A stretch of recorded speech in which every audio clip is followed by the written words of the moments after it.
My next guests are a mother and a daughter who hail from one of Ireland's most talented musical dynasties and who are currently making waves in the world of folk trad and politics. Separately, they have shared their music with audiences all around the world. Tonight, we're delighted they're sharing the stage on The Late Late Show together for the first time. Would you please welcome Aoife Scott and Senator Francis Black.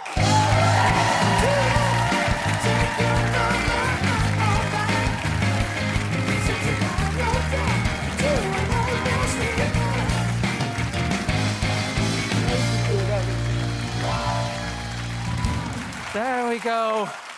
Guys, welcome to the show. Francis, you've done this show many, many times. Aoife, we last saw you on Trad Fest at the start of the year. How does it feel to be sitting side by side tonight? Well, I hope my mum doesn't regret it. No, it's amazing. It's lovely. Yeah, no, it is lovely to have her here with me young. It really is, especially the weekend that's in it. Yes. You know, and it's just a very, very special night. I was just saying to her, we'll remember this for till the end of our days. It really is very special.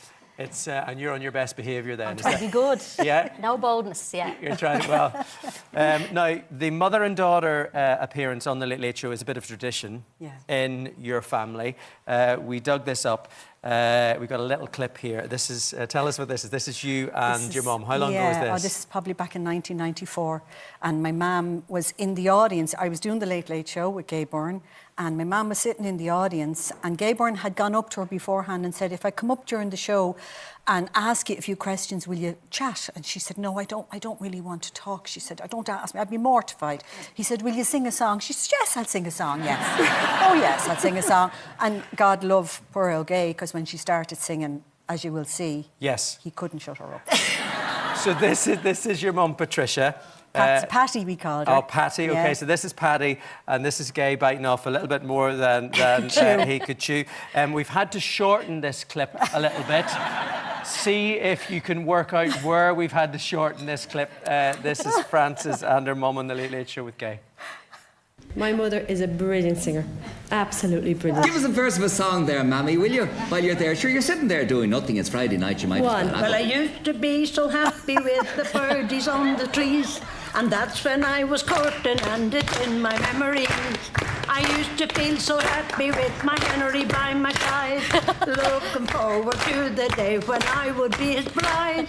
But now he's thrown me over and I'm full of misery, for someone else has wiped me out with William Henry. Go on, Patty. He used to come and court his Mary Ann. I used to think that he was my young man, but mother caught his eye and they got married on the side. We're still going, folks. Big finish. How about that?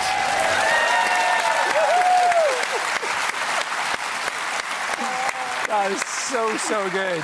Oh my God. I love the fact, Aoife, you say that now your mum's turning into your granny. Is that right? Well, she says that I'm my granny reincarnated, so I have a bit of madness. Yeah, I have the bit of madness in me. Yeah, yes. she's very like my mother. Yeah. Definitely. Yeah. There's no doubt about it. You wouldn't know what she'd come out with.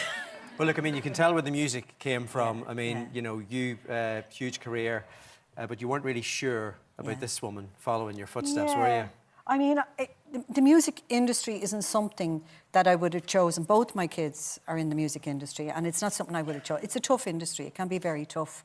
But Aoife then was incredible. I'm very proud of her because she does it all herself.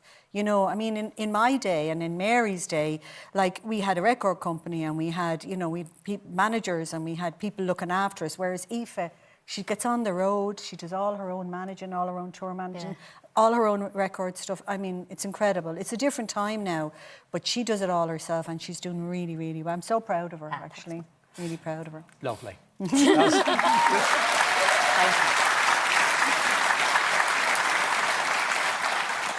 I mean, you were on The Woman's Heart to, what, you were aged 4, is that right? Well, I don't know about that. I was a little bit older than that. Yeah? But, yeah, no, we won't say anything about that. But, no, my mum brought me for a summer. It was during school holidays, and I ended up going on The Woman's Heart tour, and it was just the best crack. And I was very shy as a kid, you wouldn't believe that, but I was very shy. But at the end of the gigs, they'd get me up for their encore, and we'd all be dancing. And that's a picture of me on the tour bus. There of the you are on the Women's tour Heart. bus, living your best life. Look, My ice cream. Frances, you get the flowers and you get the ice cream. I know. And she's the image of my granddaughter, Winnie, in that picture, aren't you? Like, I think you're very my like niece, Winnie in that picture. Yeah. I mean, it's amazing. Big smiles there, Frances, but I mean, like, how tough was that, being on tour with a big show, which everybody wanted to see, and you've got the kids to look after?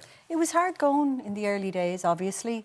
But I had great support, I have to say. Like when Mary was on tour, I used to take her kids. When she was on tour, when I was on tour, she'd take my kids. When she was on tour, I'd take her kids.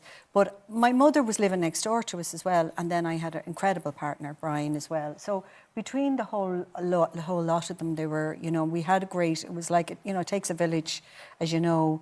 And because I think particularly my mother was so proud of the fact that both myself and Mary were singers, she just would have taken care of them. And then we took them on tour with us when they were on their school holidays, and it was great fun. It was brilliant. Really good. Now, look, we know you now as a politician and a campaigner, as well as a musician. Talk to us about 2003. I know that was a big turning point in your life. Yeah, 2003, well, Mam passed away. 2003, and she left us all a small amount of money, just not much, but I didn't want to do something. I didn't want to get a kitchen or get a new car. What I decided to do was go back to college and study to be an addiction therapist. And I went to work in a treatment centre. I loved working as a therapist in the treatment centre, in the Rutland Treatment Centre. I loved that work, but it was there that I saw a young woman who I thought really needed. She was in supporting her husband. He was in the treatment centre, and I just wanted to do something for her. So I decided to set up a charitable organisation called the Rise Foundation. And what Rise is an organisation that just solely supports families, because addiction is everybody's impacted, not only the individual. And nobody wants to be in addiction. Nobody chooses when they're 5 years old, says, oh, I'm going to, I want to be in addiction when I get older. So the whole family are impacted when that person steps into that place. So we have a family programme and an aftercare programme and a counselling service. And, it's just going from strength to strength. And I just love the work. I absolutely love it. I know that whenever your mum was sort of making that decision, you nudged her a little bit in that direction, did you? Yeah, well, my mum remembers this, but I can be kind of bossy. So I remember at the time she was kind of like feeling really low in confidence, and she was like, I really want to do this, but I don't know how to do it. And at the time there was the yellow pages, the golden pages, and I remember just taking the yellow pages and I said, open that, ring that number, and ring the college, basically. And she went back to college then. And it was really Aoife's advice, and I said, oh God, I'd left school when I was 15. But Aoife said, just do it, ma'am. She was really powerful. Like, she said, just do it, ma'am. Come on, you can do this. And she really encouraged me to just pick up that phone and make that call. And it was life-changing for me. Well, I mean, we're talking about your confidence, but, how confident were you with your mum whenever she was standing for the Shannon? I wasn't confident at all. I didn't think she was going to get it. I always think of the worst case scenario, and I remember being in work at the time. I wasn't in music full time at that time, and I remember leaving work to go down and see her, and I was like, oh, she's not going to get it, she's not going to get it. And then she got it, and she got in, and she's been in 3 terms now. It's unbelievable. It is amazing. And she works, she's the hardest worker I know. Out of everybody, I've never met a harder worker than my mum, and I think she just does everything for everybody else. It's always about other people and how to help other people. And so in that sense, I wasn't confident that she would get it, but when she got it, she just has blown me away. Absolutely amazing. Yeah, no, it was I didn't think I'd get it either, to be honest. When I ran in the Shannon in 2016, I didn't think I'd get elected. I genuinely thought, well, I'll just run and, hopefully I'll get experience and maybe I'll run again. And the reason I ran is, I suppose, to get supports for the Rise Foundation, in the sense that get an understanding of how the system works, and other NGOs as well. So I just wanted to kind of gain experience in that. So I didn't think I'd get elected. Nobody did. And then I did. And then you did. And now you're one of the strongest voices in the Shannon. You drafted the Occupied Territories Bill. I did, yeah. Why was that important for Well, you? I went to Palestine in 2018. When I got elected, I was asked to become the chair of the Friends of Palestine, and that was, the cross-party Oireachtas group. And I went to Palestine in 2018, and what I saw there was heartbreaking. Absolutely. I got into Gaza and I saw the deprivation. I saw how people lived. I saw the way there no electricity, their water was polluted. I remember one woman saying to me, and Gaza is half the size of County Louth, with 2.5 million people living in horrific conditions. And I remember one woman saying to me, a young mother saying to me, why have the international community abandoned us?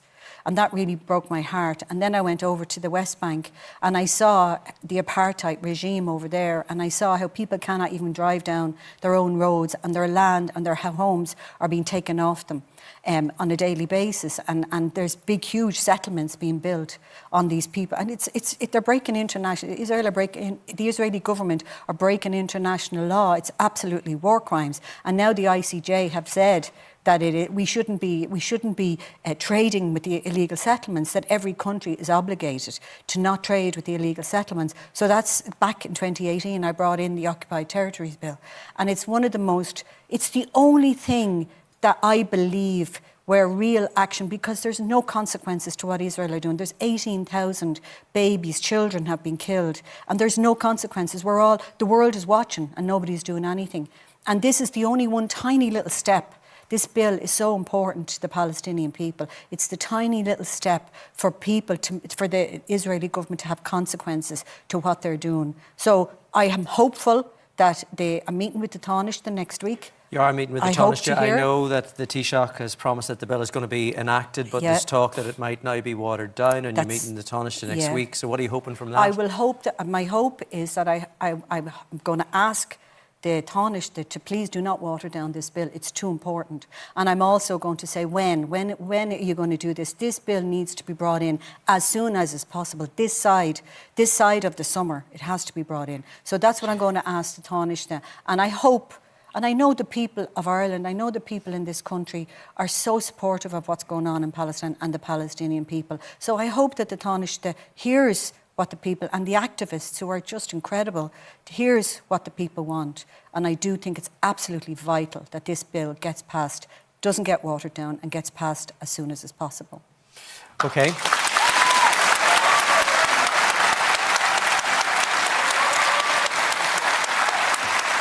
Listening to you here and listening to the support that you've got, there are rumours of a presidential run. Are you seriously considering that? I'm not seeking this by any means, Patrick. That is the truth. That's not what I'm asking, whether you were seeking it or not. I'm not actively seeking this. People have asked me, people have come to me and said... Who asked you? Come on, tell us who. Some opposition parties have said, are you up for the conversation? So a joint candidate on behalf of a few opposition parties or one? Yeah, well, they haven't chosen. There's been no decisions made. So just people have come to me and said, are you open to the conversation? And I said, I'm open to the conversation. But there probably will be other people, will be actively seeking this as well. So, I'm not actively seeking it.